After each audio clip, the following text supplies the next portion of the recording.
Thank you so much for joining us for CBN NewsWatch. I'm Efrem Graham. Ahead today, Israel declares Gaza City a, quote, dangerous combat zone as the military is poised for a major offensive to capture Hamas's last major stronghold.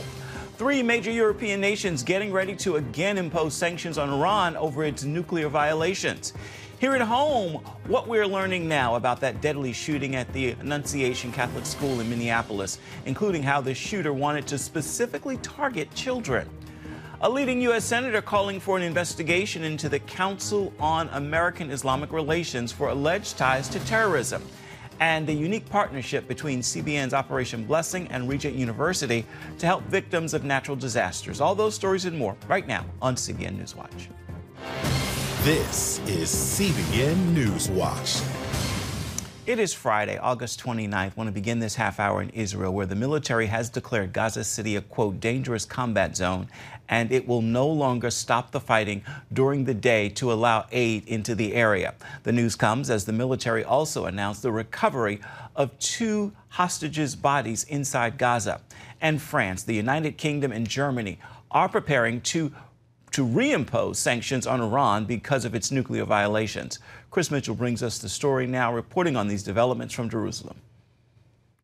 Ilan Weiss's body has been returned to Israel. The name of the other hostage has not yet been released, pending forensic examination.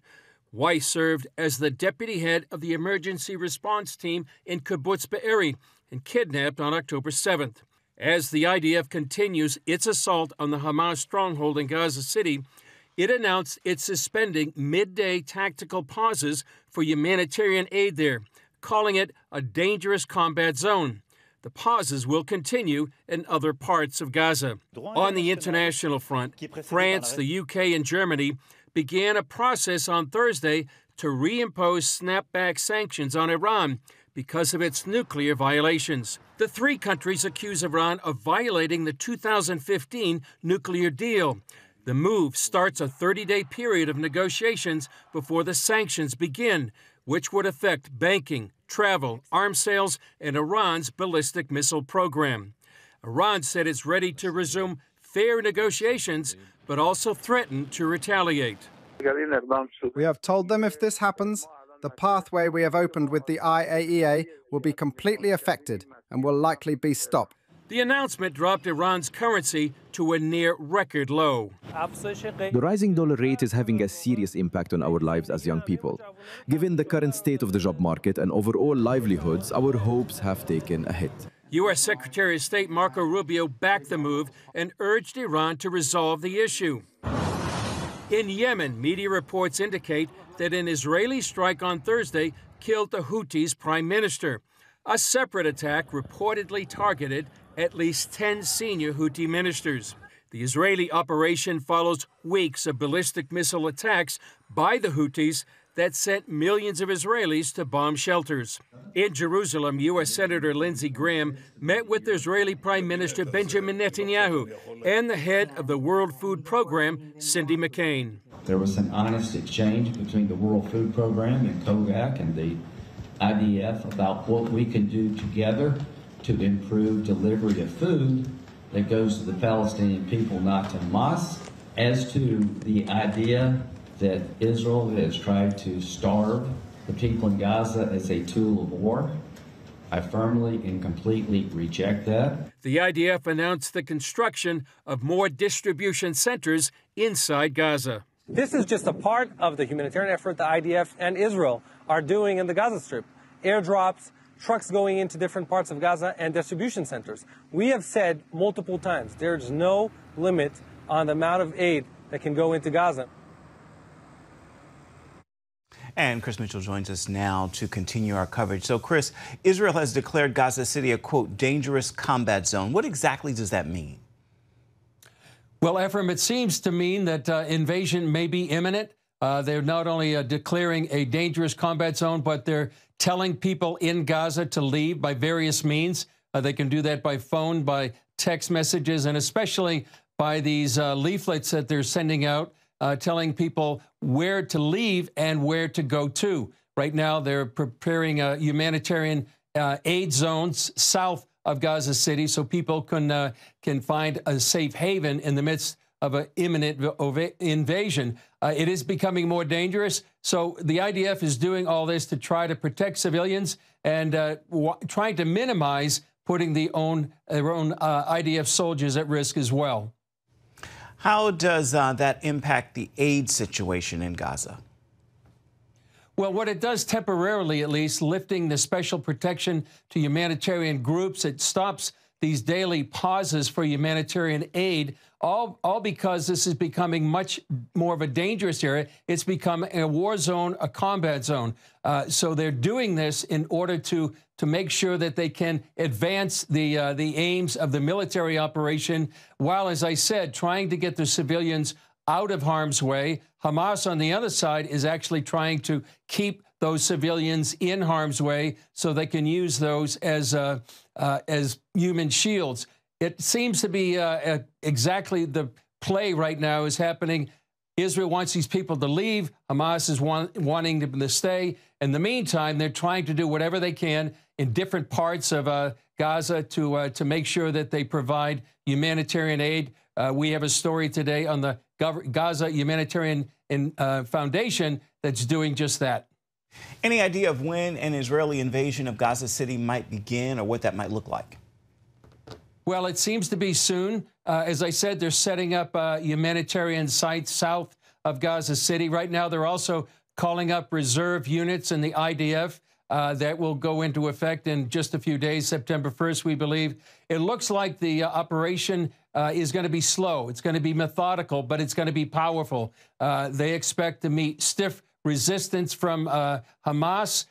They've had time to set up ambushes, to use their labyrinth of tunnels to set up defensive operation against the IDF. But they want to minimize, as I said, threats to the civilians. They also want to minimize threats to the IDF forces while doing what they can to target Hamas and defeat Hamas in the last major stronghold that they have. This is going to be very instrumental to see if Israel can actually wind up this part of the war in the next few months. We'll see what happens. That's why many people are saying it's important to be praying for Israel right now at this very critical time, poised on the edge of a major operation into Gaza City. Pray for protection for the IDF soldiers as well as the people in Gaza in harm's way. Let's talk now about Iran and these European sanctions. How important or effective would these new sanctions be?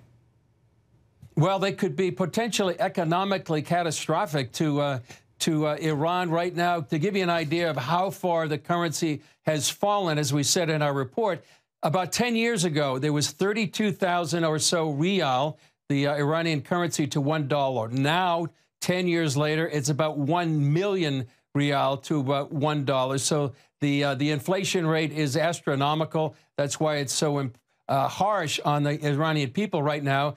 But it's very significant that they would, these three countries would go ahead and do this against Iran. I think this will represent a real significant blow to Iran's economy. That's why there's this 30-day period. We'll see if Iran is actually going to negotiate in good faith with these three countries. How significant was the Israeli strike that took out the Houthi Prime Minister? Well, I think it represents just an escalation by Israel. They simply want to send the message to the Houthis, please stop these missiles. Just the other morning, I, along with a number of, perhaps a few million people here in Israel, were awakened to one more air raid siren, and this one was a cluster munition, meaning that this carried a warhead of many different munitions that could go over a wide area. And I think this is just simply a very stern warning to the Houthis. Please stop this. It seems like the Houthis really have an impact far beyond the size, partly because they're located on the strategic Red Sea route. They've disrupted shipping for the last couple of years. But I think these targeting the senior Houthi leaders is really sending probably the strongest message they can to the Houthis: no more missiles against the Jewish state. Friday, but things are not slowing down. What do you have for us this evening on Jerusalem Dateline? Well, we have updates on the latest, Ephraim. We also have a large story, a two-part story on the Gaza Humanitarian Foundation. We were down there on the ground about a week ago, but we want to tell people the background of this organization and what they plan to do. We also have a story with the CEO of the Museum of the Bible, Carlos Campo, and talking about this new site they've discovered on the Sea of Galilee, Bethsaida, perhaps the hometown of Peter, that just confirms the Bible story. So those are what we have on today's Jerusalem Dateline. Looking forward to all of that. Thank you so much. Our CBN News Middle East Bureau Chief Chris Mitchell. We always appreciate your insights and look forward to checking back in with you come next week. I want to remind you at home, you can see Jerusalem Dateline this evening at 8 p.m. Eastern. You can find it on the CBN News channel. You can also find it on the CBN News app as well as YouTube. Coming up here at home, what we're learning about the Catholic school shooting in Minneapolis Wednesday, including how some children heroically protected others during the deadly attack. We'll have that story for you when we come back. You're watching CBN NewsWatch.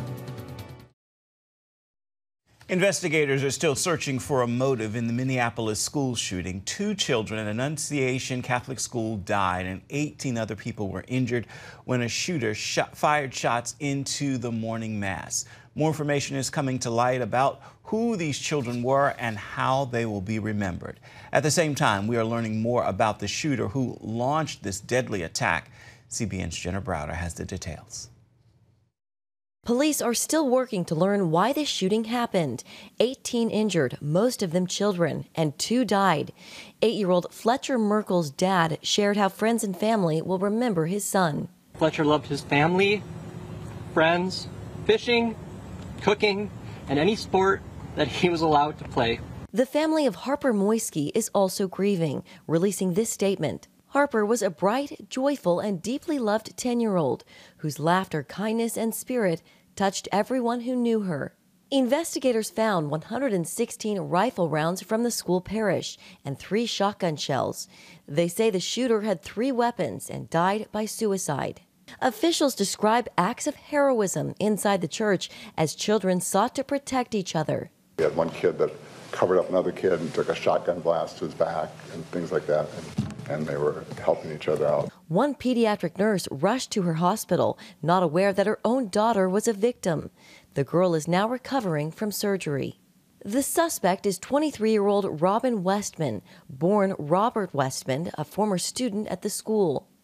Police say Westman had no prior criminal record and had recently purchased the guns legally. The shooter wanted to kill children, defenseless children. The shooter was obsessed with the idea of killing children. They're going through Westman's writings and other evidence to find a motive. Pure, indiscriminate hate. The shooter expressed hate towards almost every group imaginable.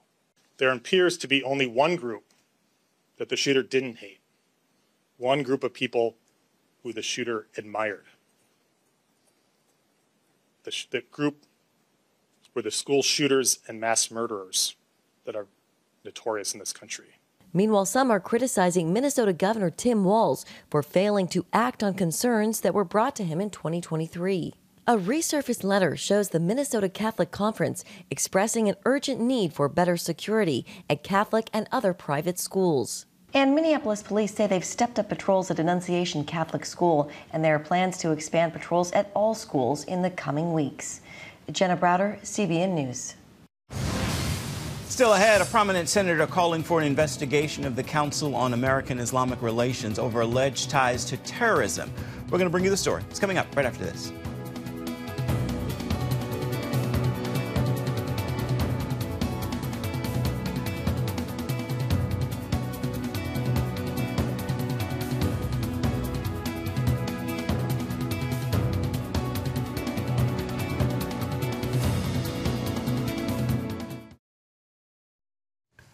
Republican Arkansas Senator Tom Cotton is calling on the IRS to investigate the Council on American-Islamic Relations, also known as CARE, for alleged ties to terrorism.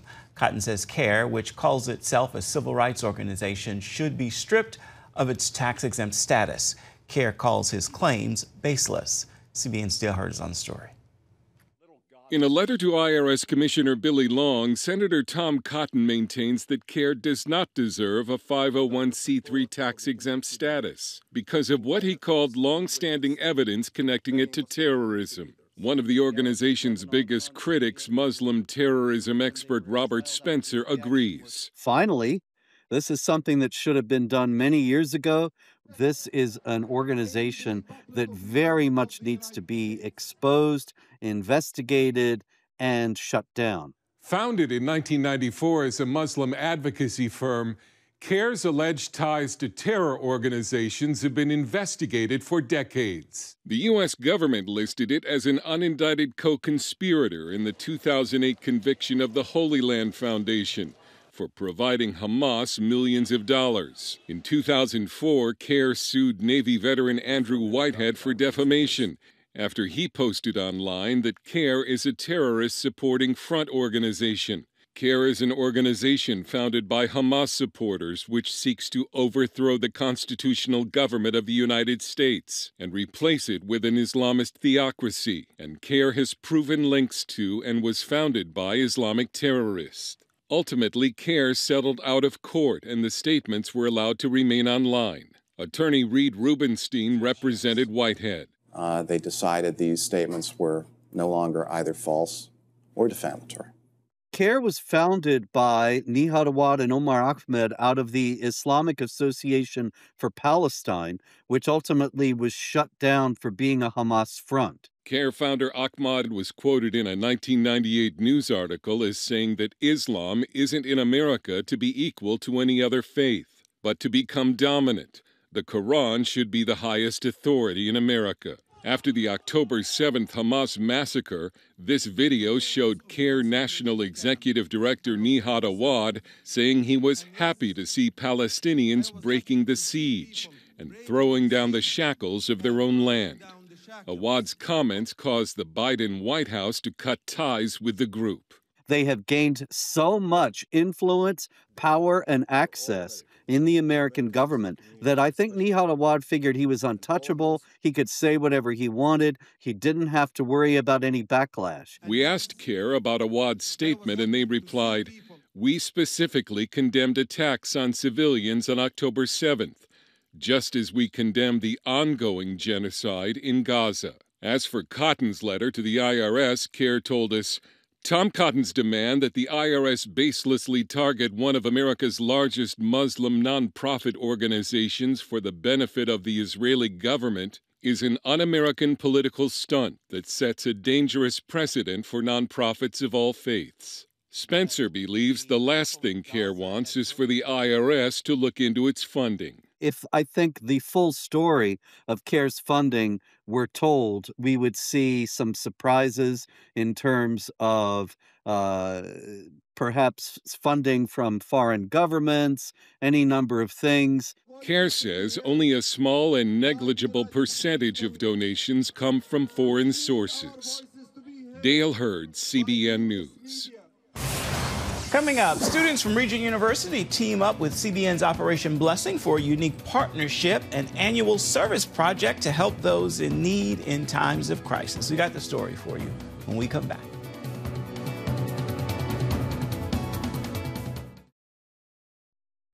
CBN's Operation Blessing is always ready to respond to help victims of natural disasters. As part of a partnership with Regent University, students recently pitched in to help. Our Charlene Aaron is on the story. Very excited. I am very grateful to be here. Excitement filled the air as students joined forces with Operation Blessing for its third annual service project. So they have a passion to raise up Christian leaders to change the world, and we have a passion to help provide help and hope to a hurting world and tangible acts of love in times of crisis. And so it's a wonderful opportunity to come together to help people in their time of need. Some 500 incoming freshmen packed 1,100 hunger relief bags for local residents, while also assembling nearly 3,000 hygiene kits and 2,000 disaster relief kits for Operation Blessing's disaster response team to distribute where hurricanes, tornadoes, and other natural disasters might strike. We're coming into the height of hurricane season. They're calling for an active season. So to have hundreds of students that can devote some of their time before they kick into the Regent University school year, semester is huge. It makes a huge difference. They're going to be packing these hygiene kits, these disaster relief kits, full of cleaning supplies that will go into communities that are impacted by disasters. I love serving, love helping people. If nobody does it, then it never happens. Students found the experience to be a great way to kick off their college journey. We don't just seek to provide physical help, but through that physical help, we can then extend spiritual help and show these people the love of Christ. I mean, it's not only what God calls us to do, but it's fulfilling, and it just shows you that your purpose is more than just yourself. All part of the mission at Regent. Amen. Giving of yourself is actually the best thing you can do, and that emulates the life of Christ, which we're trying to do here as we create Christian leaders that change the world. Charlene Aaron, CBN News. Well, it's time now for your Friday Faithful. Today, I leave you with this message as we wrap another week together. The Lord is good, and His mercy endures forever. Think on those words pulled from the pages of Scripture. God is good, and His mercy toward us is forever. Forever God, forever merciful. What a wonderful truth to embrace today. In fact, embrace that every day. Well, that will do it for this edition of CBN NewsWatch. You can always find more of our news programs on the CBN News channel. You can find them there at any time. You can also find them online, cbnnews.com. We would love to know what you think about the stories you've seen here today or any day. You can email us, newswatch@cbn.com. You can also reach out and touch us on Facebook, Instagram, and X, formerly known as Twitter. We'll see you back here come Monday.